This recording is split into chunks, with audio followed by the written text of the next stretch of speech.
The last step of investigating a biblical text is to write an informed conclusion. The text I've been investigating is Romans 12, 1 through 2. I will begin with verse 1.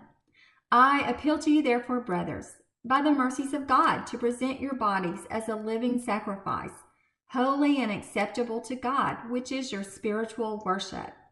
After investigating words in the text, related scriptures, and background knowledge, and after thinking about the text and the relationships I had found in the text, and the questions I had answered, this is the way I completed the sentence I think the author was saying.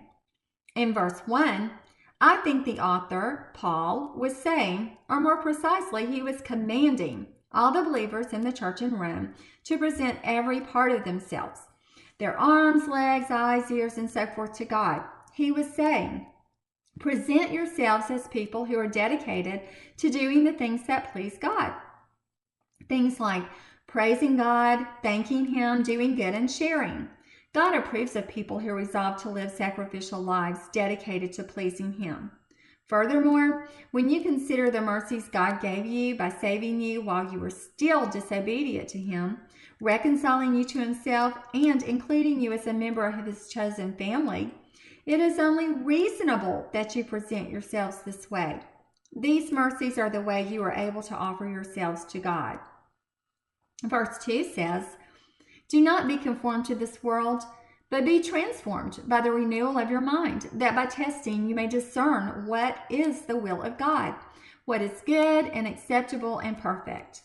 In verse 2, I think Paul was saying, however, you can only present yourselves as holy, that is dedicated and acceptable, when you are transformed, when you are no longer thinking and acting like unbelievers in contemporary culture. You cannot transform yourselves. Only God can do that as you look to Jesus, the one through whom you receive mercy. Transformation happens when your mind is renewed by the Holy Spirit, as He gives you knowledge of who God is. Only after the Holy Spirit renews your mind can you perceive God's will. And God's will is what pleases God, what is acceptable to Him. Only after renewal can you understand, discriminate, and judge good from evil. Only transformed people can present themselves as holy and acceptable sacrifices. Just to check myself and see if my interpretation was reasonably informed, I reviewed information I saw both inside and outside my text. For example, I could conclude that Paul's appeal was a command by looking at a parallel passage with a similar context in Philippians 1, 8 through 9. Where Paul equates his appeal to a command. I had wondered earlier if Paul was just talking to brothers. In a biblical dictionary, I learned that brothers was a New Testament term used to describe all the members of God's family, and therefore included sisters. From my investigation into background knowledge, I learned that Paul was writing to the church in Rome that was composed of Gentiles and Jews. Therefore, I could say that the author was Paul and infer that his command was meant for all the believers, male, female, Gentile, and Jew. Also, from a related verse in Romans 6:13 that had similar sentence structure and that was embedded in a passage with similar concepts, I could infer that bodies meant each part of a physical body. From my word studies and studies in related passages, I learned that the Greek word translated as acceptable in my passage was translated as pleasing or well-pleasing in other passages. Through my investigation into related texts, I also learned that the sacrifice Paul had in mind was not a sacrifice for sin, since Hebrews confirmed that only Jesus could atone for sin and that He had already done that once for all time.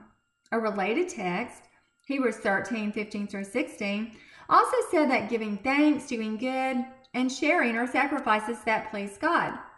From my word studies, I found that the Greek word translated holy in my text meant set apart for God or dedicated to Him.